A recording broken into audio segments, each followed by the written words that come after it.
इस्तकबाल है, आप देख रहे हैं प्राइम डिबेट में हूं आपके साथ अबू हुरैरा। सुप्रीम कोर्ट ने बाबरी मस्जिद और राम मंदिर आराजी तनाजे पर फिर सुनवाई की है। अर्जी गुजारों ने मांग की थी कि इस अहम और हसास मामले पर अदालत ने सालिस का जो रास्ता निकाला था वो असर छोड़ने में नाकाम दिख रहा है, जिस पर सुप्रीम कोर्ट ने सालसी पैनल से रिपोर्ट तलब की है। अब 18 जुलाई तक रिपोर्ट सामने आएगी और इस बात पर फैसला होगा कि इस अहम मामले पर रोजाना सुनवाई होगी या नहीं। सालसी पैनल को अपनी रिपोर्ट जुमेरात तक कोर्ट में पेश करनी है। इस रिपोर्ट के बाद यह भी साफ हो जाएगा कि इस हसास और निहायत अहम मामले में सालसी जारी रहेगी या नहीं। सवाल यहां यह उठता है कि मुल्क का सबसे हसास और पुराने मामले का अब आखिर हल क्या होगा। क्या सालिस कमेटी इस हसास मामले को हल करने में कामयाब होगी या फिर कोर्ट को ही इस पूरे मामले में मुदाखलत करनी पड़ेगी। आज प्राइम डिबेट में हम इन्हीं सवालों को समझने की कोशिश करेंगे, लेकिन सबसे पहले यह रिपोर्ट देखिए। ने कहा इस मैटर की हम 25 जुलाई से सुनवाई करेंगे। हिंदुस्तान का एक बहुत अहम फैसला है। आज सुप्रीम कोर्ट ने बाबरी मस्जिद राम मंदिर आराजी मामले पर फिर सुनवाई की। कोर्ट ने सालिस की अभी तक की कारकर्दगी का जायजा लिया। कोर्ट ने कहा कि सालिस जल्द इस मामले के निपटारे के लिए काम करे। कोर्ट ने सालिस कमेटी से 1 हफ्ते के अंदर पेशरफ्त रिपोर्ट पेश करने को कहा है। कोर्ट ने मजीद कहा कि 18 जुलाई को मामले पर आगे की हिकमत अमली तय की जाएगी और सालिस कमेटी की रिपोर्ट देखने के बाद अगर ये महसूस किया गया कि सालसी नाकाम हुई है तो फिर इस हसास मामले पर रोजाना की बुनियाद पर सुनवाई होगी। समाअत के दौरान अर्जगुजार के वकील प्रसरन ने जल्द समाअत के जरिए केस का हल तलाश करने की पैरवी की, जबकि मुस्लिम फरीक के वकील एडवोकेट राजीव धवन ने इस मुतालबे की मुखालिफत की। उन्होंने कहा कि यह सालसी कमेटी की तनकीद का वक्त नहीं है। सालसी के अमल से सिर्फ एक फरीक के नाखुश होने का यह मतलब नहीं है कि अदालत के हुक्म को बदल दिया जाए। ये चीज़ की गुंजाइश बहुत कम है। तो जब सुप्रीम कोर्ट में ये मसला आया, कोर्ट ने कहा कि मीडिएशन हो जाए, तब भी हमसे पूछा गया तो हमारी तरफ से यही कहा गया कि साहब इसके चांसेस बहुत कम हैं। तो जज साहब ने कहा कि अगर 1% चांस हो तो भी क्या हर्ज है। तो हमने कहा इसमें कोई शक नहीं कि हर चीज़ का 1% चांस तो हो सकता है। तो हमने अपने धवन साहब से कहा कि ठीक है, हम कोऑपरेट करेंगे। तो सुप्रीम कोर्ट ने खुद मानते हुए कि अगर 1% चांस है तो ये मौका दिया था। उसके बाद फिर उसकी कार्रवाई हुई। अब कार्रवाई में क्या पोजीशन है इसके बारे में हम कुछ नहीं कह सकते। सुप्रीम कोर्ट का ऑर्डर है कि प्रोसीडिंग्स कॉन्फिडेंशियल है। तो लेकिन अगर कार्रवाई से मीडिएशन कमेटी ये समझती है कि कुछ चांसेस नहीं है तो मीडिएशन कमेटी खुद ही अपनी रिपोर्ट देगी। मध्यस्थता कोई काम नहीं कर रही है और मध्यस्थता के माध्यम से होना भी नहीं है। सुप्रीम कोर्ट ने जो कहा है कि हम प्रतिदिन सुनवाई करेंगे, ये बहुत अच्छी बात है। मुझे आशा है कि सुप्रीम कोर्ट प्रतिदिन सुनवाई करके इस समस्या का समाधान करेगी। अब सुप्रीम कोर्ट ने 15 अगस्त तक सालसी कमेटी को मौका दिया है कि वो इस मामले का हल बातचीत से निकाले। अदालत उज़्मा ने कहा कि अगर सालसी के अमल में कोई पेशरफ्त नहीं हुई है तो 25 जुलाई को यह फैसला किया जा सकता है कि उस दिन से रोजाना इस मामले पर समाअत हो। सवाल ये उठता है कि मुल्क का सबसे हसास और पुराने मामले का अब क्या हल होगा। क्या सालसी कमेटी इस हसास मामले को हल करने में कामयाब होगी या फिर कोर्ट को इसमें मुदाखलत करनी पड़ेगी। अब देखने वाली बात यह है कि प्रोग्रेस रिपोर्ट पेश किए जाने के बाद सुप्रीम कोर्ट की बेंच अयोध्या तनाजे के लिए सालसी का अमल जारी रखने का फैसला सुनाती है या फिर 25 जुलाई से रोजाना समाअत का फैसला करती है। Bureau report, news 18 Urdu. तो अयोध्या तनाजे पर सुप्रीम कोर्ट में आज फिर एक सुनवाई हुई और इस सुनवाई में सालसी पैनल की प्रोग्रेस रिपोर्ट को लेकर बातचीत हुई कि आखिर मामला कहां तक पहुंचा है, क्योंकि एक फरीक ने कहा था कि सालसी पैनल अपने काम में एक तरह से कामयाब नहीं हो रहा है, इस वजह से जल्द इस पर सुप्रीम कोर्ट को सुनवाई करनी चाहिए और जल्द से जल्द इस हसास मामले का कोई हल निकलना चाहिए, जिस पर सुप्रीम कोर्ट ने अब 15 अगस्त तक वक्त दिया है सालसी पैनल को इस पर काम करने के लिए। अगले जुमरात को यानी आने वाले जुमरात तक एक रिपोर्ट मांगी है सालसी पैनल से कि वो रिपोर्ट दे कि अब तक क्या कुछ पेशरफ्त इस पूरे मामले में हुई है, और उसके बाद तय होगा कि सुप्रीम कोर्ट रोजाना की बुनियाद पर इस पर समाअत करे या ना करे। सवाल ये उठता है कि आखिर इस हसास और निहायत अहम मामले का आखिर हल क्या कुछ होगा। आज इसी पर हम प्राइम डिबेट में बात करेंगे। मेरे साथ कुछ खास मेहमान जुड़े हुए हैं। बहुत जल्दी अपने मेहमानों का आपसे तारुफ करा देता हूं। मेरे साथ बीसी शास्त्री जी हिंदू धर्मगुरु हैं, मेरे साथ जुड़े हुए हैं। सलमान निजामी साहब कांग्रेस लीडर हैं, आप भी मेरे साथ जुड़े हुए हैं। प्रज्ञा भूषण जी लॉयर हैं, सुप्रीम कोर्ट की एडवोकेट हैं, वो भी मेरे साथ जुड़ी हुई हैं। शिवम त्यागी जी बीजेपी लीडर हैं, आप भी मेरे साथ इस डिबेट में जुड़े हुए हैं। कुछ देर में मुस्लिम इंटेलेक्चुअल भी हमारे साथ इस डिबेट में जुड़ेंगे। अपने तमाम मेहमानों का और पैनलिस्ट का बहुत इस्तकबाल और वेलकम करते हैं। मैं सबसे पहले प्रज्ञा भूषण जी आपके पास ही मैं आना चाहूंगा कि जो सुनवाई, जो हियरिंग आज इस सेंसिटिव मामले को लेकर सुप्रीम कोर्ट में हुई है, उसके बाद किस तरह से इस पूरी सुनवाई को देखा जाए। जिस तरह से एक पक्ष कह रहा है कि जो मध्यस्थता है उसको खत्म किया जाना चाहिए, जबकि सुप्रीम कोर्ट कह रहा है कि नहीं, अभी इसे और वक्त दिया जाना चाहिए, यानी एक उम्मीद है सुप्रीम कोर्ट को। बिल्कुल, अब इसमें सुप्रीम कोर्ट का क्योंकि ये मानना है कि अगर लास्ट मोमेंट तक भी कोई चीज मीडिएशन से या कॉम्प्रोमाइज से रिजॉल्व हो सकती है तो उससे अच्छा कुछ नहीं है। और वैसे भी अगर कोर्ट में केस चलता है तो ये 2, 4, 10 दिन या 2 महीने में रिजॉल्व होने वाला केस नहीं है, ये लंबा चलेगा। बिल्कुल। तो यहाँ पे सुप्रीम कोर्ट का यही मानना है कि अगर 15 अगस्त तक भी वाकई कुछ हो सकता है और अगर इसमें उम्मीद की एक किरण दिखती है तो इसको कॉम्प्रोमाइज के लिए एक चांस मिलना चाहिए और होना चाहिए। जैसे कि अभी आप दिल्ली के ही छोटे छोटे इंसिडेंट्स देखेंगे कि कुछ शरारती तत्वों ने अगर मंदिर तोड़ा तो दोनों कम्युनिटीज ने मिलकर उस मंदिर को बनाया, मंदिर में मूर्तियों की प्राण प्रतिष्ठा हुई, जहां पे मुस्लिम वर्ग भंडारे लगा रहे थे और हिंदू लोग आके वहां पे भंडारे ले रहे थे, खा रहे थे। तो ये दिखाता है कि दोनों कम्युनिटीज आपस में बहुत मिली जुली हैं और जो आम जनता है उनमें डिफरेंसेस नहीं है। आम जनता यही चाहती है कि प्यार से जो मामला सुलझ जाए वही सबसे अच्छा है और वही सही है। तो इसलिए सुप्रीम कोर्ट भी इसको एक और चांस देना चाह रही है कि अगर कॉम्प्रोमाइज से ये सुलझ सकता है और बिना झगड़े किए हुए, बिना कोर्ट में पिटिशंस डाले हुए, बिना लड़ाई किए हुए अगर ये सुलझ जाए तो इसको एक चांस मिलना चाहिए। बिल्कुल। BC Shastri ji, supreme court भी यही चाहता है कि आपसी बातचीत के साथ, मध्यस्थता के साथ, आपसी रजामंदी के साथ मिल बैठें, जितने भी इसमें फरीक हैं सभी मिल बैठें और मिल बैठकर अगर कोई इसका हल निकल जाता है तो इससे बेहतर कुछ नहीं हो सकता है।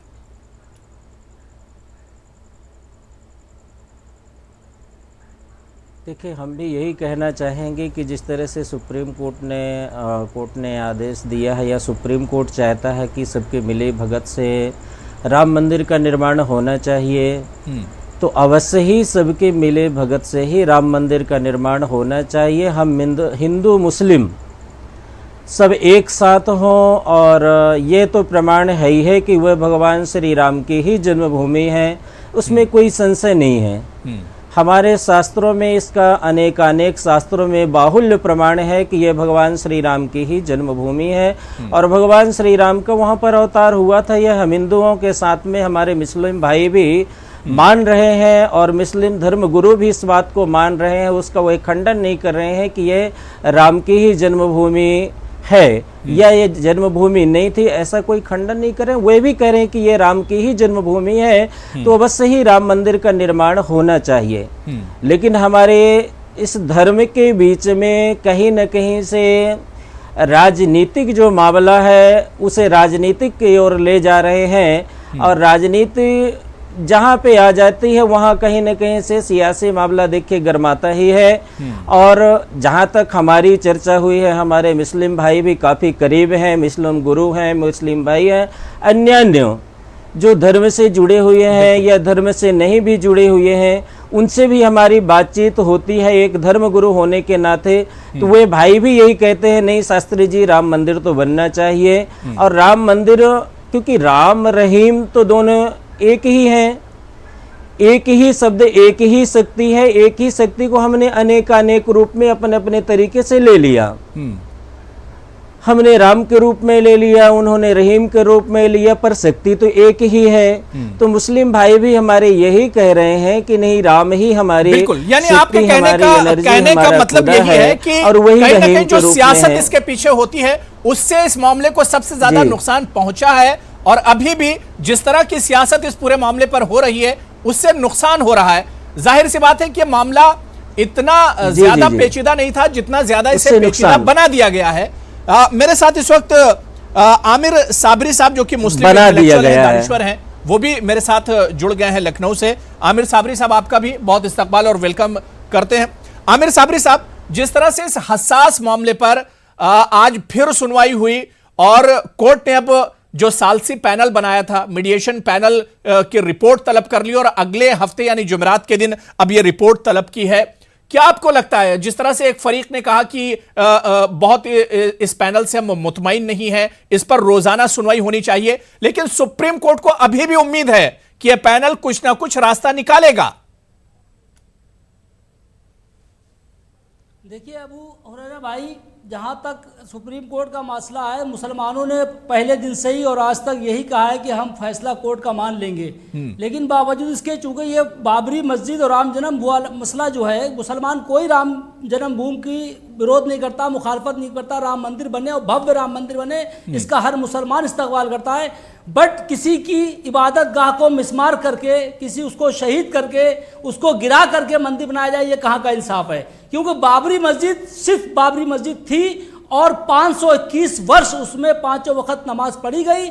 और अगर आप देखेंगे 1885 1886 के फैसले जजों के, तो उसमें बड़ा स्पष्ट है कि 1885 में एडिशनल जज ने, जो पंडित हरिकिशन सिंह जी थे, उन्होंने स्पष्ट फैसला दिया है कि वो भी बाबरी मस्जिद का मसला नहीं था, बाबरी मस्जिद के सामने चबूतरा है उसका मसला था। उस पर हिंदुओं ने कहा था कि मेरी आस्था का सवाल है, इस पर राम जन्म पैदा हुआ, राम जी की जाए पैदाश है, इसकी हमें बाउंड्री करा लेनी चाहिए। तो फाजिले जज ने फैसला दिया, चूंकि मस्जिद के सामने ये चबूतरा है, मैं इसकी कतन और कतन इजाजत नहीं दे सकता कि इसकी बाउंड्री कराई जाए। इससे मेरे अदालत इस बात को इत्तेफाक नहीं करती कि हिंदू और मुस्लिम खूरेजी हो या नया फसाद बरपा हो। बाबरी मस्जिद का तो अबू भाई कहीं दूर दूर तक नाम नहीं था। ये तो अजीब विडंबना है कि इसको पॉलिटिकल बना दिया गया है। उस वक्त अंग्रेज बना के गए थे, इस दौर में मौजूदा सियासी पार्टी ने इसको सियासी मुद्दा बना दिया है। और यही वजह है कि जो बाबरी मस्जिद ना होकर के सोने का अंडा देने वाली मुर्गी बन गई है सियासी पार्टियों के लिए,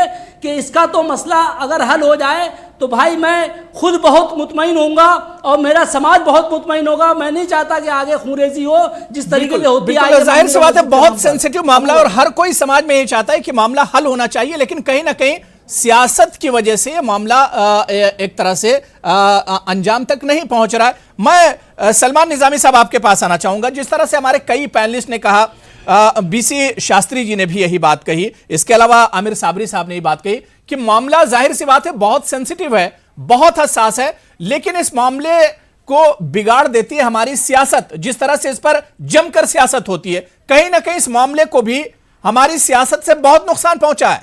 सलमान निजामी साहब, जैसे हमारी बहन प्रज्ञा ने पहले कहा कि ये वेलकम स्टेप है, मैं भी इसको अप्रिशिएट करता हूं सुप्रीम कोर्ट को कि सियासत जो आपने बीच में लाया, कि सियासत जो है वो कांग्रेस की पार्टी से नहीं हुआ। इलेक्शन की रैलीज में जो है भाजपा ने बार बार ये मुद्दा उठाया और उसको एक्सप्लॉइट किया, क्योंकि ये रिलीजन सेंटिमेंट्स को जोड़ता है। ये कोई ऐसा मसला नहीं है जो बेरोजगारी का मसला है, कोई भी हो, एक सेंटिमेंट से जुड़ा हुआ मसला है। और इस पे सियासत आज से नहीं बल्कि कई सालों से, हालांकि बीजेपी की सरकार इस पे बनी है और पिछली सरकार भी बनी थी और इस बार भी, लेकिन अब उनको भूल गया। अब वो कहते हैं कि हम सुप्रीम कोर्ट पे छोड़ते हैं। अच्छी बात है, सुप्रीम कोर्ट पे आप छोड़ते हैं, हमें सुप्रीम कोर्ट का रिस्पेक्ट करना चाहिए, ऑनर करना चाहिए। लेकिन इस बार भी जो कई, अभी मैं सोशल मीडिया पे देख रहा था कि किस तरीके से उसको ये एक प्रोपोगंडे की तरफ तरीके से कहा जा रहा है कि वहां राम मंदिर था, वहीं बनेगा। हम नहीं कहते कि, हम कहते हैं कि अगर एक पैनल बना है,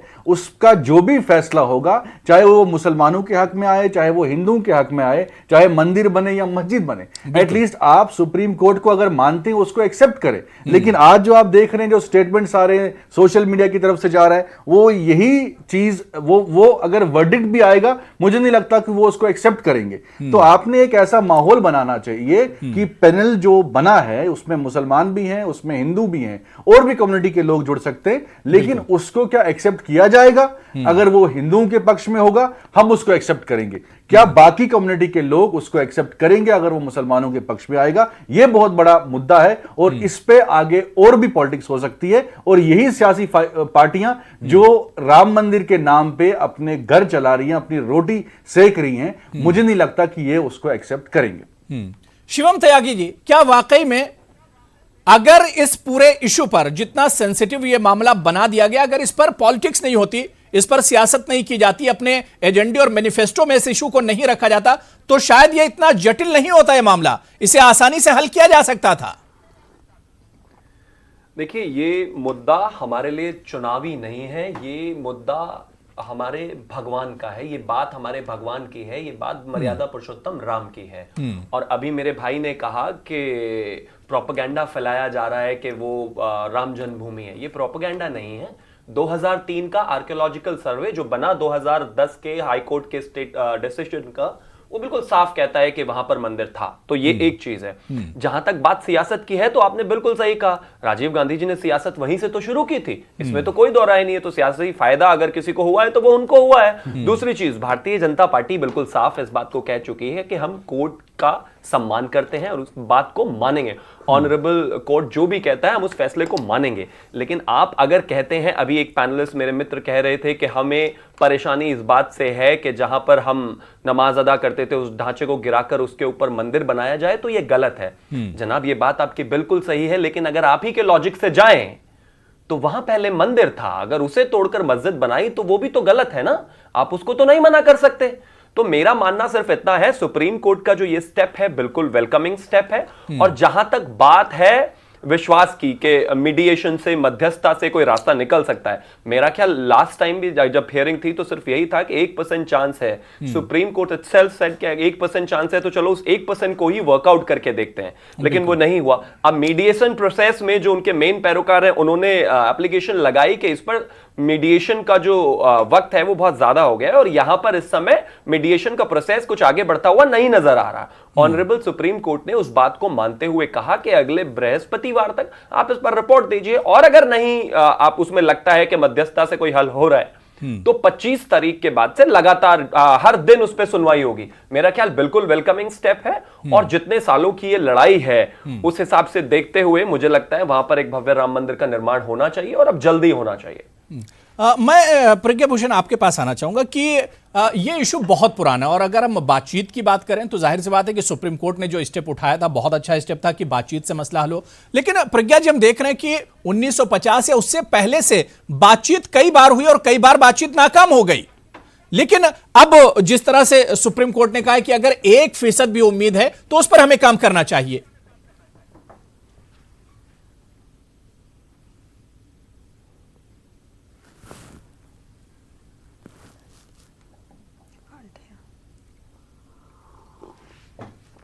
प्रज्ञा भूषण जी, आप तक मेरी आवाज आ रही है? अब आ रही है। आपका सवाल एक बार दोबारा। जी, मैं ये कह रहा था कि बातचीत के जरिए जिस तरह से सुप्रीम कोर्ट ने भी कहा कि बातचीत अगर 1% भी अगर बातचीत का रास्ता निकलता और बातचीत से बात बनती है तो हमें उस पर काम करना चाहिए। लेकिन प्रज्ञा जी, हमने देखा कि बहुत पुराना मसला और कई बार बातचीत फेल हो चुकी है। देखिए अबू, इसमें जो असल मसला अभी कोर्ट में है, अगर हम ये मान के चलते हैं कि बातचीत से मसला हल होना पॉसिबल नहीं है और फाइनली कोर्ट में ही आए और कोर्ट में ही डिसाइड होगा, तो इसमें दो बातें आती हैं कि सुप्रीम कोर्ट पहले भी कई बार कह चुका है कि सुप्रीम कोर्ट के लिए ये एक जमीन का विवाद है, ये टाइटल सूट है, ये प्रॉपर्टी डिस्प्यूट है। उसमें ये डिसाइड होगा कि इस जमीन का मालिक कौन है, कौन नहीं है। दूसरा जो मुद्दा आता है कि वहां राम मंदिर बनेगा या नहीं बनेगा, तो वहां पे बात दोबारा से सरकार के ऊपर ही आएगी और उनकी मंशा के ऊपर आएगी कि क्या वो राम मंदिर बनाना चाहते हैं। क्योंकि अगर हम भारत के लॉ पे आते हैं, इंडियन लॉज पे आते हैं, कॉन्स्टिट्यूशन पे आते हैं, तो राइट टू प्रॉपर्टी हमारा फंडामेंटल राइट नहीं है, लेकिन right to religion fundamental right है। तो अगर भारत सरकार चाहेगी कि लैंड का जो राइट है वो जिसके भी फेवर में आया या नहीं आया, तो वो लैंड को एक्वायर करके हमेशा ये मंदिर बना सकती है। तो आज भी और आने वाले समय में भी ये जो गेंद है ये भारत सरकार के पाले में ही रहेगी और डिसीजन अल्टीमेटली भारत सरकार को ही लेना पड़ेगा। वो आज लें या आज से 2 साल या 4 साल बाद लें या अनलिमिटेड समय तक अगले 40 साल तक भी ना लें, तो बात सिर्फ मंशा पे ही आके रुक जाती है कि जिस दिन भारत सरकार की, जिस दिन भारत के राजनीतिज्ञों की मंशा होगी कि यहाँ क्या बनना चाहिए, उस दिन ये मुद्दा रिजॉल्व हो जाएगा। जब तक सरकार की मंशा नहीं होगी, जब तक हमारे नेताओं की मंशा नहीं होगी, तब तक ये यूं ही चलता रहेगा। जो लोग अपनी दुकानें चला रहे हैं अलग अलग नाम लेके, चाहे वो मंदिर के नाम पे चाहे मस्जिद के नाम पे, वो यूं ही चलती रहेंगी। बिल्कुल शिवम त्यागी जी, जिस तरह से प्रज्ञा भूषण जी ने कहा कि गेंद जो है वो एक तरह से सरकार के पाले ही में है। जब सरकार चाहेगी ये मसला एक तरह से हल किया जा सकता है, लेकिन सरकार ही कहीं ना कहीं पहल नहीं कर रही है इसमें। शिवम त्यागी जी। नहीं, बिल्कुल सरकार पहल कर रही है, बिल्कुल सरकार पहल कर रही है। अब वो अगर आपको याद हो अभी कुछ समय पहले अगर हम बात करें तो जो 2.70 जो डिस्प्यूटेड लैंड जिसकी बात हो रही है उसको छोड़ के जितनी बाकी 67 एकर्स लैंड है उसके लिए एक पिटिशन सरकार ने फाइल किया था सुप्रीम कोर्ट में कि एटलीस्ट हमें वहां पर मंदिर की शुरुआत करने की परमिशन दी जाए। एक चीज। दूसरी बात करते हैं प्रज्ञा जी के लॉजिक से जाते हैं कि राइट परमिशन की सरकार को जरूरत ही नहीं थी, वो तो लैंड पहले ही सरकार के पास है। राइट टू प्रॉपर्टी वो कैंसिल हो गया था मैडम। परमिशन डाल के आपने वो सरकार कल्याण सिंह की सरकार के बाद वो जो उसका अधिकरण वो जो कल्याण सिंह जी की सरकार के बाद वो अधिग्रहण खत्म हो गया है। दूसरा, राइट टू प्रॉपर्टी की अगर हम बात करें तो राइट टू प्रॉपर्टी में भी अगर आप देखेंगे तो मुगलिया डॉक्यूमेंट से लेके 2003 के आर्कियोलॉजिकल सर्वे से लेके 2010 का ऑनरेबल हाई कोर्ट का अगर डिसीजन है तो वो ये चीज बिल्कुल साफ मानता है और इस पर आगे भी सुप्रीम कोर्ट में स्टे नहीं है that this land belongs to Rama. Evidences तो सारे राम और ये अगर राइट टू प्रॉपर्टी में ये प्रूव होता है कि ये राम जन्मभूमि है तो अब आ जाते हैं राइट टू रिलीजन। कुछ है सरकार के पास आज बहुत कुछ है। 94 में नरसिम्हा राव की सरकार बिल्कुल प्रेसिडेंट आपका है, ऑर्डिनेंस लाइए। एक साइड पे कांग्रेस कहती है मेजॉरिटी आपकी है, मानना चाहिए और दूसरी साइड कहती है कि ऑर्डिनेंस क्यों नहीं लाते। मतलब आप क्या चाहते हैं, इस देश के फैब्रिक को बने रहना देना चाहते हैं कि नहीं? सुप्रीम कोर्ट के वर्डिक्ट को बोलिए ना, हम कोई मानने को तैयार नहीं है। कोई भी पॉलिटिकल गेम के लिए राजीव गांधी जी की तरह नहीं करेंगे। उसको नहीं माना। सुप्रीम कोर्ट आप यहाँ टीवी स्टूडियो में भाषण देते हैं और करने को फैसला देगा उसको हम मानेंगे, लेकिन इसमें सरकार ये मानती है। और जी ये तो टाइम पास करने वाली चुनावी मुद्दा है क्या है? लेकिन शिवम त्यागी आज सरकार के फेवर में सब कुछ है। ये तो कोई सवाल। शिवम त्यागी जी, ये मसले हल हो गए, भाजपा के पास रहेगा क्या चुनाव? बिल्कुल शिवम त्यागी जी, अब सरकार के हक में सारी चीजें हैं। देखिए सुनिए, ऐसे बातें पूरी नहीं होने वाली है, न किसी के समझ में आने वाली है। नहीं, ऐसे बातें पूरी नहीं होने वाली है, न किसी के समझ में आने वाली है कि आप अपना वक्तव्य क्या कहना चाह रहे हैं। सरकार बार बार इस इशू पर बात करती है, चुनाव के वक्त इस पूरे मामले को लेकर आती है, लेकिन सारी चीजें इस वक्त सरकार के हाथ में है, सरकार के फेवर में है। मेजॉरिटी में आए तो मंदिर वहीं बनेगा।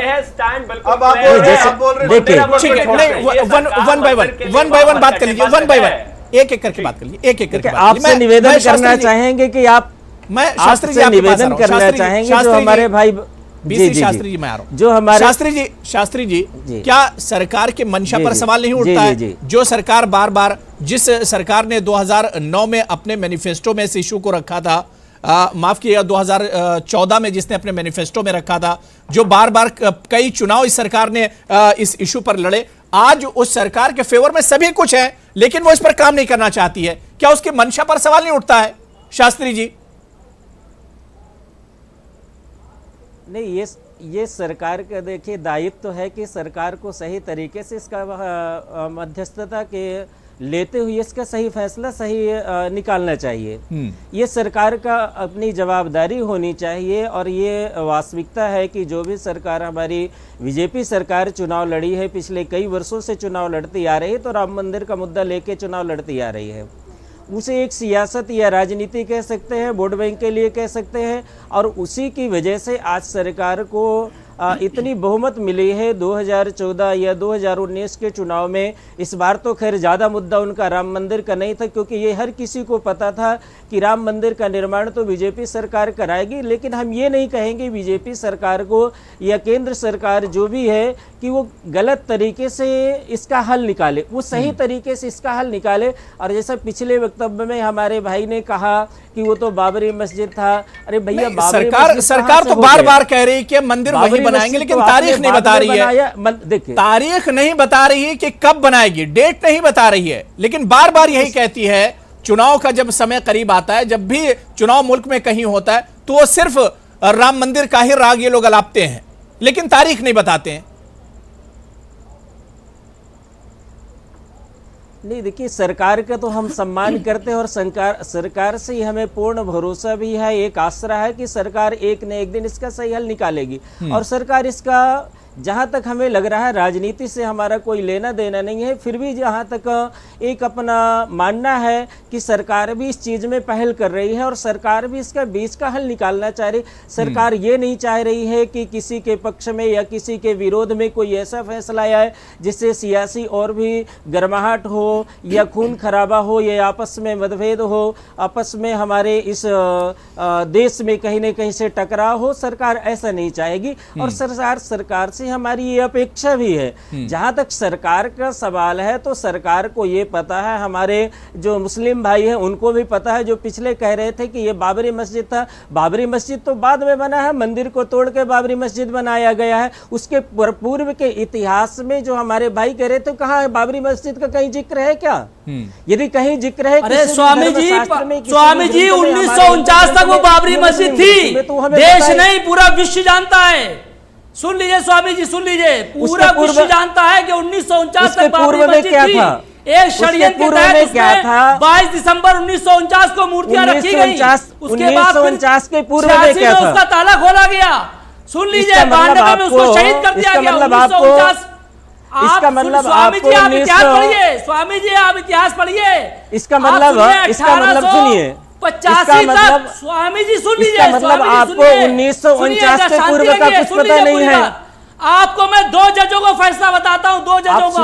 हम बिल्कुल सुन रहे हैं। जज ने लिखा 1885 में, स्वामी जी सुनिए, 1885 में एक फैसला एडिशनल जज ने लिखा कि इस चबूतरे की बाउंड्री की इजाजत नहीं दी जा सकती, जबकि वो बाबरी मस्जिद से उसका कोई ताल्लुक नहीं था।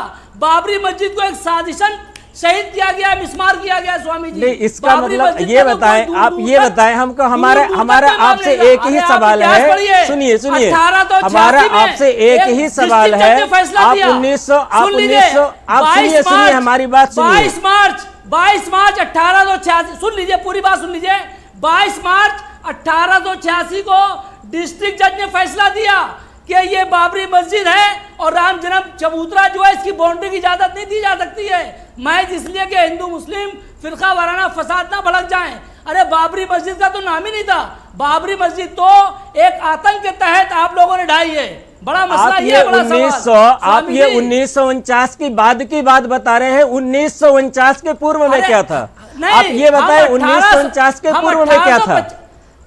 तो इसका मतलब आपको वहां आपको 1949 के बाद 1949 के पूर्व में इतिहास के बारे में आपको जानकारी नहीं है।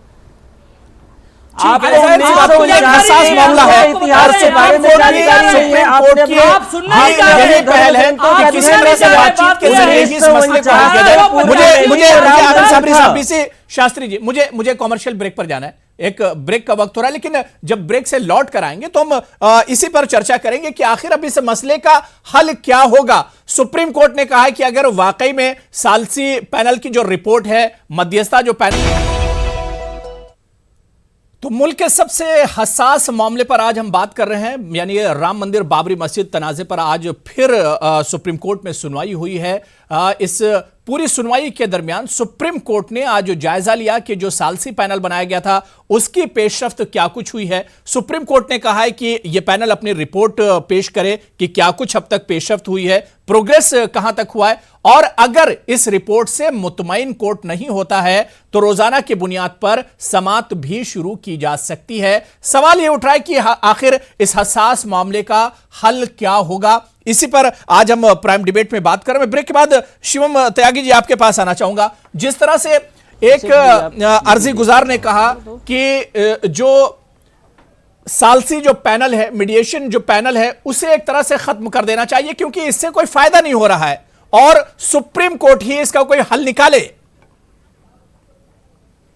देखिए, अभी जस्टिस एफएनआई कलीफुल्ला ने जो स्टेटमेंट दिया है फिलहाल, आज के बाद जो उनकी बात हुई है, उन्होंने बिल्कुल क्लियर कर दिया है कि ठीक है, अगले गुरुवार तक का इंतजार और करते हैं। अगर मीडिएशन से कुछ हल नहीं निकल रहा है तो 25 तारीख पहली बार सुप्रीम कोर्ट ने इतने कन्विक्शन के साथ चीजें आगे बढ़ाई हैं कि 25 तारीख से रोजाना सुनवाई राम मंदिर पर होगी। ये बिल्कुल क्लियर स्टेटमेंट है। और अभी एक मेरे मित्र कह रहे थे कि वहां पर 1937-32 का हवाला दे रहे थे। एक चीज बताइए आप मुझे, वहां पर 1483 से पहले तो मंदिर था ना, 1532 से पहले भी मंदिर था वहां पर, है ना। अब उसमें अगर बाबर ने आके, एक आक्रांता ने आके एक मंदिर को तोड़कर वहां पर मस्जिद का निर्माण किया, तो आपकी मंदिर अरे हिस्ट्री नहीं है क्या? अगर पैदा नहीं होगा तो पता नहीं होगा मेरे को।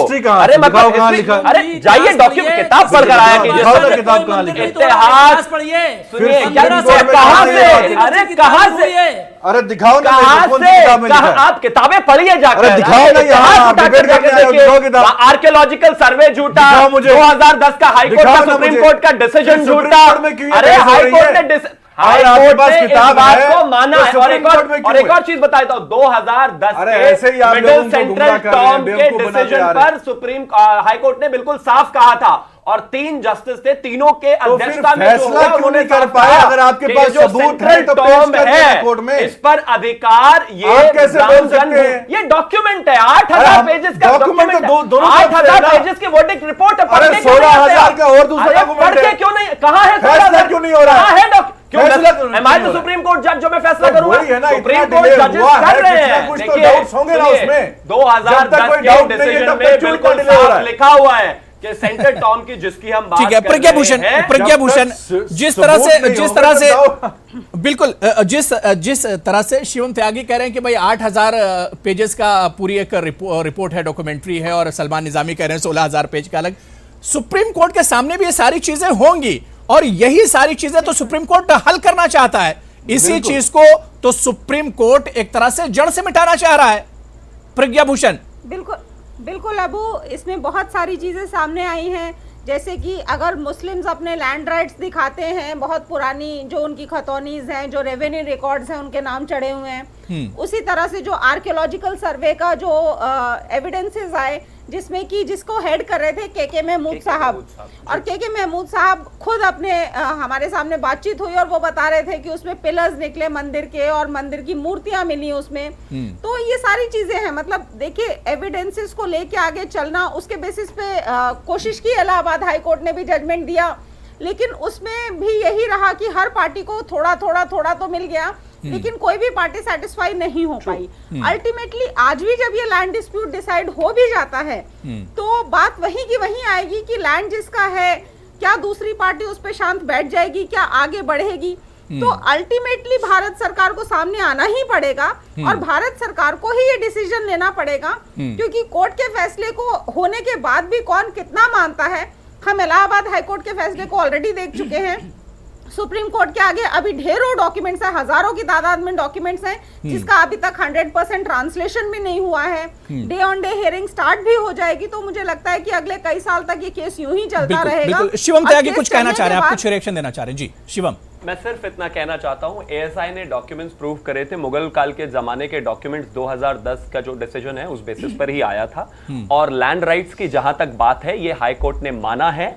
और जो मेन टोम है जहां पर हम राम जन्मस्थान की बात करते हैं, तीनों पैनलिस्ट ने, तीनों जजेस ने ये कहा था, जिसमें एक मुस्लिम भी थे, कि हाँ ये राम जन्मभूमि है, यहाँ पर भगवान राम का जन्म हुआ था। तो जहां तक बात राइट टू लैंड आती है उसमें भी बिल्कुल क्लियर है। हाँ, सुप्रीम कोर्ट अब जिस तरह से इस पे संजीदगी से और सख्ती से पेश आ रहा है और जिस तरह से रेगुलर सुनवाई की बात हो रही है, सरकार मानती है कि यह फैसला जल्द से जल्द आएगा। डॉक्यूमेंट्स लगातार बारंबार दोनों तरफ से दिए गए हैं, ऑथेंटिसाइड हुए हैं डॉक्यूमेंट्स बार बार हिंदू पक्षकारों की तरफ से, और आने वाले समय में इसका जल्दी से जल्दी फैसला निकलेगा। और ये अभी लेकिन जिस हिंदू पक्षकार की आप बात कर रहे हैं वो तो इस मीडिएशन पैनल को मानने के लिए तैयार नहीं है। अभी आज ही सुप्रीम कोर्ट में जिस हिंदू पक्षकार की आप बात करें उसने कहा कि हम इसे नहीं मान रहे क्योंकि ये कारगर नहीं है, इसका कोई नतीजा नहीं आने वाला है। देखिए अभी जो मुस्लिम पक्ष के मुख्य वो हैं पक्षकार हैं गिलानी साहब, उन्होंने भी ये रिपोर्ट लगाई थी कि हम मीडिएशन की बात को नहीं मानेंगे। देखिए एक चीज आप समझ लीजिए, जहां तक बात मीडिएशन की है, सुप्रीम कोर्ट चाहता है ये एक सामाजिक मुद्दा है, जिस तरह से चीजें रही हैं देश में कोई भी डिस्बर्समेंट ना रहे, ये मीडिएशन से हल हो। लेकिन अगर मीडिएशन से ये हल नहीं होता है तो बात बिल्कुल साफ है कि सुप्रीम कोर्ट ने अपना लेकिन जब एक पक्षकार ने उस पर सवाल शुरू से ही उठा दिया, एक हिंदू पक्षकार ने उस पर लेकिन जो पैनल बना था उस पर भी सवाल उठाया गया था। लेकिन नहीं, देखिए वो उठ सकता है, लेकिन क्या 1% जो अगर 1% भी उम्मीद है तो उस पर क्या काम नहीं होना चाहिए? आप बताइए, क्या काम नहीं होना चाहिए? इस देश में क्या संवैधानिक दायरे नहीं है? क्या न्याय व्यवस्था नहीं है? न्यायपालिका नहीं है? जाहिर बात है। और उसके तहत अगर कोई चीज चल रही है तो मेरा ख्याल है उस पर हमें विश्वास करना चाहिए और कहीं ना कहीं दोनों सोसाइटीज को एक जगह एक बात को जाकर मानना पड़ेगा। बिल्कुल। सलमान निजामी साहब, क्या आपको नहीं लगता है कि ये मामला बहुत ज्यादा सेंसिटिव, बहुत हसास है और शायद यही वजह है कि हमने देखा कि सरकार के पाले में गेंद है, जिस तरह से बार बार प्रज्ञा भूषण कह रही है कि मामला सरकार के पाले में है, लेकिन हमने देखा कि सरकार के पाले में जो गेंद थी उसने सुप्रीम कोर्ट के पाले में डाल दिया। सुप्रीम कोर्ट ने वो गेंद उठाकर जो मध्यस्थता का जो पैनल है, मीडिएशन जो पैनल है, उसके पाले में डाल दिया। तो सब एक दूसरे से कतरा रहे हैं इस पूरे मामले को लेकर। जो प्रज्ञा जी ने तो 20 साल का बोला, मैं तो कहता हूं 40 साल ये मसला फिर बढ़ता रहेगा, क्योंकि ये एक ऐसा एक टॉनिक मिल गया है समाजी तंजीमों को, जो चाहे कश्मीर हो, पाकिस्तान हो, 370 हो, 35A हो और राम मंदिर, अगर ये मुद्दे खत्म हुए तो भाजपा का बिल्कुल जो वो है ना, वो मैनिफेस्टो वो जीरो पे आ जाएगा। क्योंकि 2019 में इन्होंने बहुत एक वो शातिरपन किया कि 2009 में राम मंदिर लाया, 2014 में राम मंदिर लाया, 2019 में राम मंदिर नहीं लाया, 2019 में बालाकोट को लाया, क्योंकि इन पे सवाल उठते, 2019 में सवाल उठते। अगर इनमें दम था 2019 में कहते कि राम मंदिर बनेगा, 2019 के मैनिफेस्टो को शायद आपने पढ़ा नहीं और आप पढ़ते नहीं है। मैं आपसे गुजारिश करूंगा, इस सरकार ने अपने मैनिफेस्टो में लिखा है कि संवैधानिक दायरे में राम मंदिर बनना चाहिए, जिसकी सरकार पैरवी करती है। बिल्कुल साफ है, सरकार चुनाव से पहले खुद गई सुप्रीम कोर्ट के पास। मेरा ख्याल है आपको डेटा पर काम करना चाहिए। और दूसरी एक और चीज, 370 की आप बात करते हैं, वो भी प्रॉब्लम कांग्रेस ने लगाई, 35A की करते हैं, वो भी कांग्रेस ने लगाई। आज पाकिस्तान जो प्रॉब्लम है वो भी आप ही कर रहे हैं। आपकी सरकार ने इस देश में प्रशासन के अलावा किया क्या? आपके नेता कहते हैं हम सुप्रीम कोर्ट को नहीं मानते। मैं क्या कहता हूं, सरकार क्या कहती है ये ज्यादा महत्व रखता है। अरे भाई, हमने देखा है कांग्रेस का रवैया शाहबानो केस में सुप्रीम कोर्ट के प्रति देखा है। आप हमें सुप्रीम कोर्ट की बात कर रहे हैं ना, सुप्रीम कोर्ट की बात कर रहे हैं ना, सुप्रीम कोर्ट के डिसीजन किस तरह से आपने पढ़ते हैं उस पर भी मैं नहीं जाना चाहता। मैं सिर्फ इतना कहना चाहता हूं, ये सरकार बिल्कुल साफ कहती है संवैधानिक दायरे में राम मंदिर बनना चाहिए, सरकार इसकी पैरवी करती है। बिल्कुल, देश की जनता आपको जूते मारती है, देश की जनता ने किसको जूते मारे हैं ये पता है ना आपको। नहीं, सियासत तो होती है कहीं ना कहीं इस इशू पर, शुरू से सियासत तो हुई, सियासत तो हुई, इससे इनकार नहीं किया जा सकता है। इस मामले पर सियासत हुई। मैं शास्त्री जी जिस तरह से शिवम त्यागी जी कह रहे हैं कि इस पर हम लोग सियासत नहीं कर रहे हैं, हम चाहते हैं कि कोर्ट से मसले का हल निकले, सभी चाहते हैं कि मसले का हल निकलना चाहिए। बहुत नुकसान हो चुका है इस मसले को लेकर, सबका नुकसान हुआ है, पूरे मुल्क का नुकसान हुआ है, बहुत पीछे हम चले गए इस इशू को लेकर, इसका मसले का हल निकलना चाहिए। लेकिन सवाल शास्त्री जी ये उठता है कि आप इसे अपने मैनिफेस्टो में भी रखते हैं और फिर कहते हैं कि हम इस पर सियासत भी नहीं कर रहे हैं। जी देखिए, जहाँ तक मामला ये है सुप्रीम कोर्ट का, तो सुप्रीम कोर्ट में जो जज बैठे हुए हैं वो ऐसा नहीं है कि वो एक छोटे स्तर के, बहुत ऊंचे स्तर के जज बैठे हुए हैं जिन्हें कई वर्षों के इतिहास का पता है। और इतिहास को वो जान रहे हैं और उन्हें भी पूर्ण रूप से भरोसा है, विश्वास है। उन्होंने जैसे इतिहासों को पढ़ा होगा, खंगाला होगा, हर धर्म शास्त्रों को उन्हें पूर्ण रूप से ये पता है कि ये राम जन्मभूमि है और भगवान श्री राम की ही जन्मस्थली है।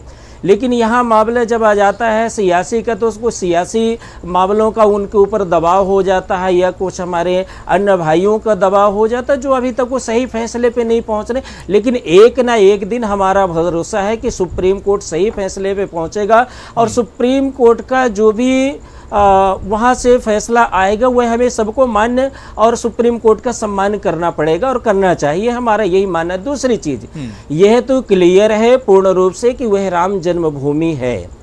ये जो हमारे मुस्लिम भाई कह रहे हैं या वो इसे सियासी दांवपेच लगा रहे हैं, वो ये नहीं मान रहे हैं कि राम जन्मभूमि या राम मंदिर बन पाए, उन भाइयों को भी यदि वो अपने अल्लाह को, अपने खुदा को मानते हैं तो अपने अल्लाह से, अपने खुदा से वे पूछे या अपने सीने में हाथ का मामला तो यही है। सुनिए अपने सुनिए एक सेकंड वक्त दीजिए हमारी बात सुनने का। जो मामला चल रहा है तो यही है जी। शास्त्री जी जल्दी से कंप्लीट कर लीजिए जी। तो सुप्रीम कोर्ट भी यही चाह रहा है और देखिए एक न एक दिन फैसला सही आएगा और यही आएगा कि ये राम जन्मभूमि है और राम मंदिर ही बनेगा। और ये हमारे मुस्लिम भाई भी मान रहे हैं, उन्हें भी ऐसा लग रहा है। वो फालतू में जो बातें कर रहे हैं, इस चीज को बढ़ा रहे हैं या खींच रहे हैं कि उन्हें लगता है कि कुछ भी ना बने, चलता रहे ये मामला और राजनीतिक लोग जो है, राजनीतिक पंडित हैं, वो इसका लाभ लेते रहे। तो ऐसे नहीं है, राम जन्मभूमि राम मंदिर है, सुप्रीम कोर्ट एक दिन फैसला देगा। दूसरी चीज हम ये सुप्रीम कोर्ट से भी आग्रह करना चाहेंगे कि यदि सुप्रीम कोर्ट को ऐसा लगता है कि सुप्रीम कोर्ट फैसला नहीं दे सकती तो सुप्रीम कोर्ट हमारे धर्म गुरुओं पे छोड़ दे, हमारे ऊपर छोड़ दे, हमारे मुस्लिम भाइयों पे छोड़ दे। हम आपस में सलाह मशवरा करके और सही तो बेकार की बात है, डिस्कशन करके सही निष्कर्ष निकाल के हम एक दिन 100 साल से ज्यादा हो गया, 1950 से लेकर आज तक यही तो हो रहा है। कई बार बातचीत हो चुकी है, कई बार धर्म गुरुओं पर छोड़ा जा चुका है, यही मामला, लेकिन बात नहीं बनी। यही मामला यदि सुप्रीम कोर्ट ने एक बार फिर से उसे एक रोशनी दिख रही कि शायद मध्यस्थता के जरिए बातचीत हो जाए। हालांकि अभी तक जो प्रोग्रेस हुई है उससे हिंदू जो याचिका करता है वही एक तरह से मुतमईन नहीं है, सहमत नहीं है। तो बातचीत तो बहुत इस पर हो चुकी है, अब इस पर सरकार को कदम उठाना चाहिए और सुप्रीम कोर्ट को इस पर गौर व फिक्र करना चाहिए। मैं आमिर साबरी साहब आपके पास आना चाहूंगा कि आखिर अब इस हसास मामले का हल क्या होगा, क्योंकि बहुत मुल्क इस तरह के मामले को लेकर बहुत झेल चुका है, मुल्क का नुकसान बहुत हो चुका है, चाहे हिंदू मुसलमान सबका नुकसान हुआ है। इस मामले का हल अब क्या कुछ देखते हैं आप?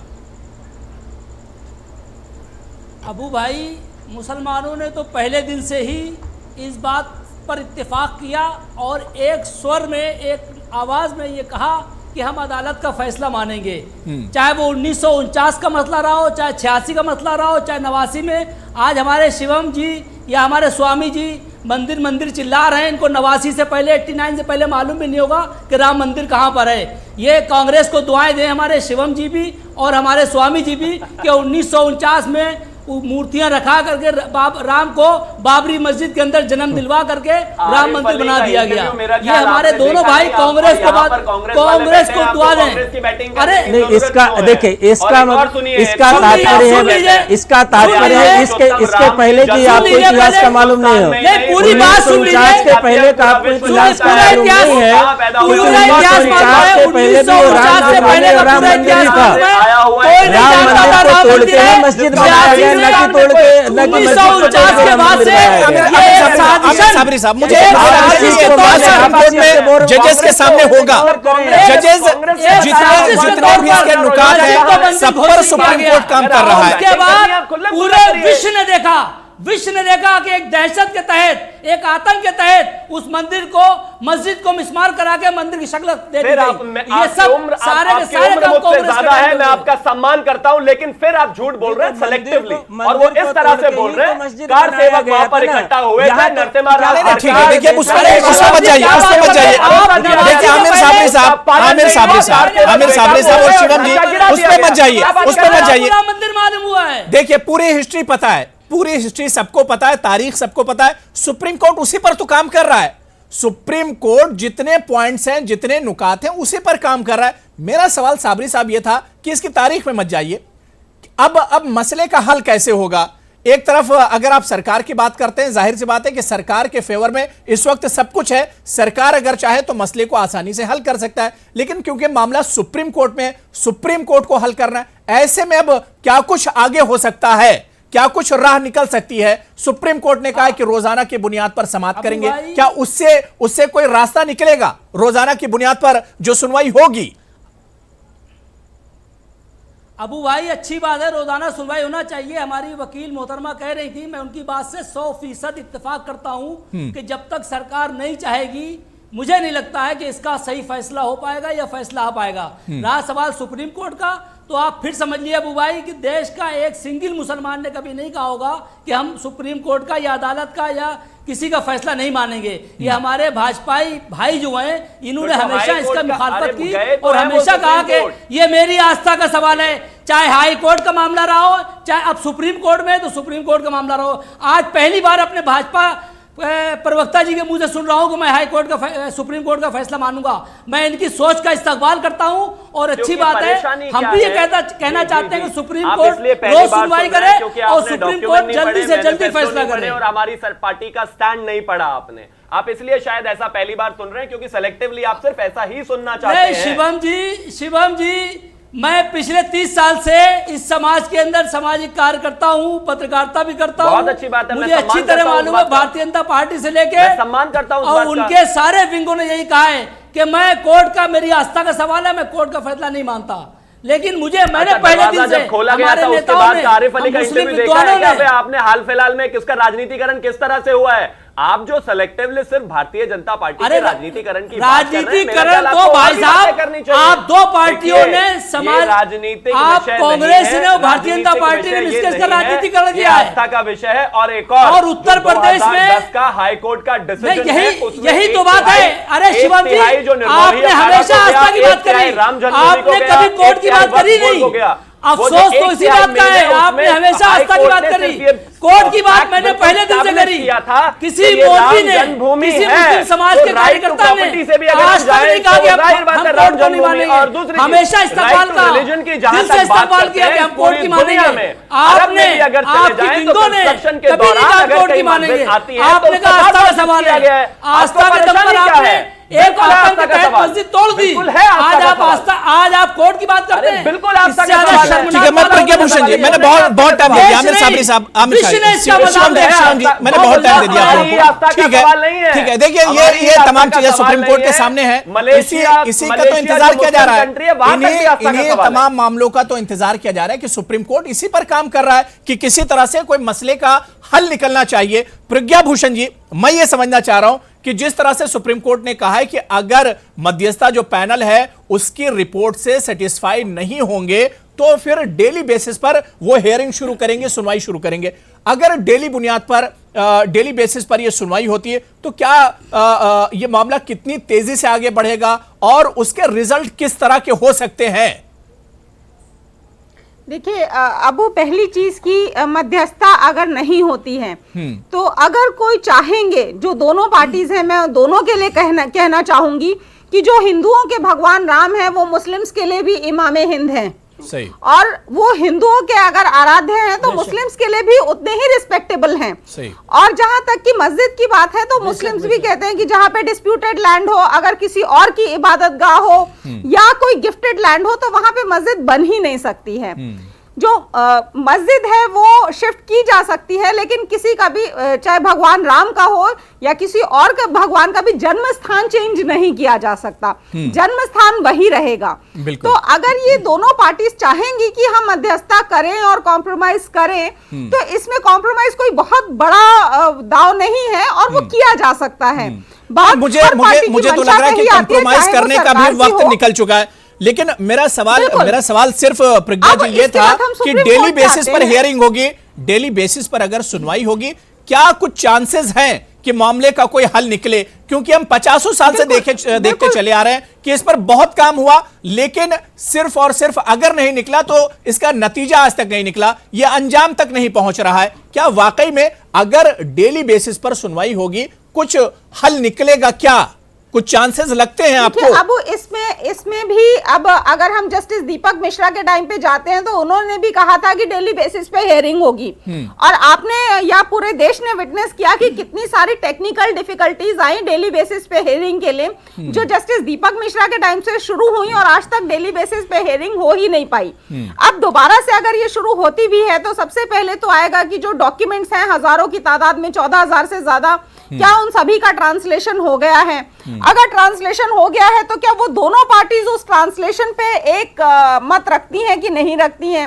वो ट्रांसलेशन को ही डिस्प्यूट करना शुरू कर देंगे सबसे पहले तो ये डेली बेसिस पे होने के लिए और फिर उन 14,000 डॉक्यूमेंट्स की रिकॉर्ड करना, एविडेंस और वो सारी चीजों की सुनवाई होना, तो ऐसा कुछ नियर फ्यूचर में नहीं दिखता है कि आपका महीने 2 महीने में कोई वर्डिक्ट आ पाएगा। बहुत मुश्किल चीज है, और आगे आने वाले समय में ही हम देख पाएंगे कि ये कितनी फास्ट चल पाता है, ये डेली बेसिस पे हेयरिंग हो भी पाती है कि नहीं हो पाती है। बिल्कुल। सलमान निजामी साहब, आपको क्या लगता है कि डेली बेसिस पर अगर सुनवाई शुरू होती है तो क्या वाकई में कोई मसले का हल देख पा रहे हैं? क्या मसले का हल कोई निकलेगा? 50 साल से ज्यादा हो गए, सिर्फ यही इंतजार किया जा रहा है कि इस मसले का कोई हल निकलेगा, हिंदू मुसलमान भाई आपस में बैठेंगे और कोई मसले का हल निकलेगा। वहां से अगर नहीं हुआ तो सरकार कुछ करेगी, सरकार नाकाम हुई तो सुप्रीम कोर्ट से कुछ मसले का हल निकलेगा, लेकिन हमेशा नाकामी हुई। क्या कुछ इस बार उम्मीद लग रही है आपको कि मसले का कुछ हल निकल सकता है?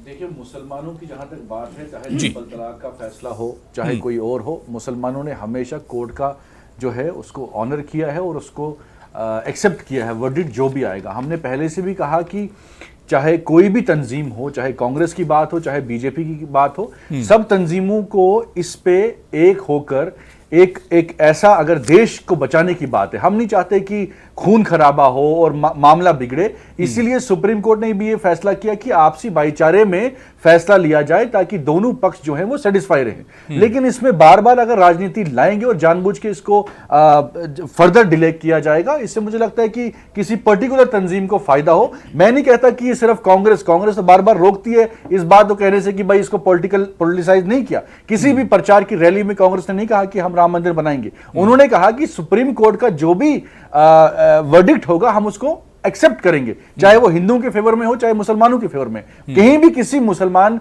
स्कॉलर हो, कहीं भी डिबेट पे, अभी किसी, ये हमारे साथी हैं, इन्होंने आमिर जी ने ये नहीं कहा कि हम उसको चैलेंज करेंगे, हमने कहा कि कोई भी सुप्रीम कोर्ट का वर्डिक्ट हो, चाहे हमारे फेवर में हो चाहे किसी और के फेवर में हो, लेकिन हम उसको एक्सेप्ट करेंगे। लेकिन जो हमें इस वक्त ये चल रहा है सिस्टम, मुझे नहीं लगता कि ये एक नतीजे में पहुंचेगा, क्योंकि अभी सुप्रीम कोर्ट ने फैसला लिया ही नहीं, अभी सिर्फ उन्होंने सजेस्ट किया कि आप इसको बैठ के मसले को हल करिए। और इन्होंने अभी ऐसे स्टेटमेंट आपने खुद पढ़े कि उन्होंने कहा कि हम सुप्रीम कोर्ट को मानते नहीं है। तो जब आप सुप्रीम कोर्ट को मानते नहीं तो मसले का हल कैसे होगा? ये तो आगे बढ़ता रहेगा ना ऐसे।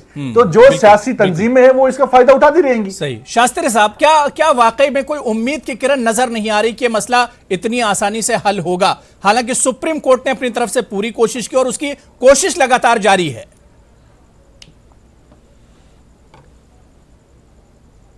जिस तरह से सुप्रीम कोर्ट की कोशिश जारी है, सुप्रीम कोर्ट अपना कोशिश कर रहा है सही फैसला सुनाने के लिए, तो निश्चय ही और जब अभी ये जो आ रहा है कि प्रतिदिन इसकी सुनवाई होगी, तो उनकी सुनवाई के साथ में हमारी सहानुभूति भी उनके साथ में जुड़ी होनी चाहिए, हमारी सबकी।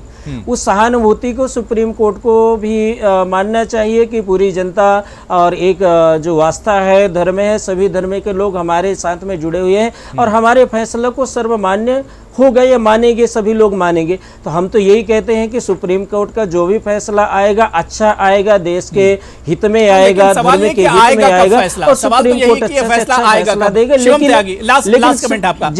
लेकिन हाँ, सवाल यही है कि ये फैसला आएगा। जी शिवम, फैसला यही है कि सुप्रीम कोर्ट का फैसला आएगा कब? जब हमारी सरकार भी इसमें थोड़ा सा पहल करे। हम सरकार से भी निवेदन, देखिए जी जी शिवा, अबू मैं टाइम कम है सिर्फ जी। एक ही चीज शास्त्री कहना की बात चाहता होगी। हूं कि देखिए इस देश में चीजें देर से जरूर आती हैं लेकिन दुरुस्त आती हैं, ठीक है।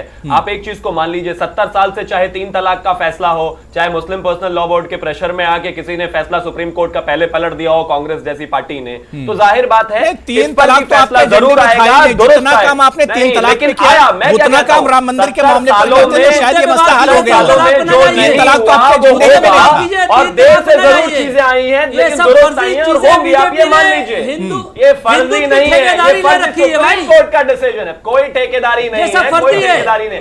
मैं सिर्फ इतना कहना चाहता हूँ, मैं सिर्फ आपको इतना कहना चाहता हूँ, अगर आप इतना वोकल होंगे तो शायद 85 में भी बोल लेते तो आज इस देश में इतना साथ नहीं होता 3 तलाक। तो मेरा ख्याल कौन किसकी ठेकेदारी में उसको रहने दीजिए। क्या बात मुझे करते हैं पता, बिल्कुल जाहिर बात है, जाहिर सी बात है कि बहुत हसास मामला है और सभी की निगाहें सुप्रीम कोर्ट पर हैं कि आने वाले जुमेरात को सुप्रीम कोर्ट एक बड़ा फैसला लेने वाला है। जो पेशरफ रिपोर्ट होगी, प्रोग्रेस रिपोर्ट होगी पैनल की, सालसी पैनल की, उस पर एक तरह से सुप्रीम कोर्ट गौर करेगा और सुप्रीम कोर्ट उस दिन यह भी फैसला करेगा कि रोजाना की बुनियाद पर, डेली बेसिस पर इसकी सुनवाई होनी चाहिए या नहीं। लेकिन हम यह तो उम्मीद करते हैं कि जल्द से जल्द इस हसास और सेंसिटिव मामले का फैसला आना चाहिए ताकि एक राह हमवार हो सके, हिंदू मुसलमान आपस में एक साथ बैठ सकें और मुल्क में अमन और चैन जो है वो एक तरह से बरकरार रहे। और हम यही उम्मीद करते हैं कि जो फैसला आएगा उसे सभी लोग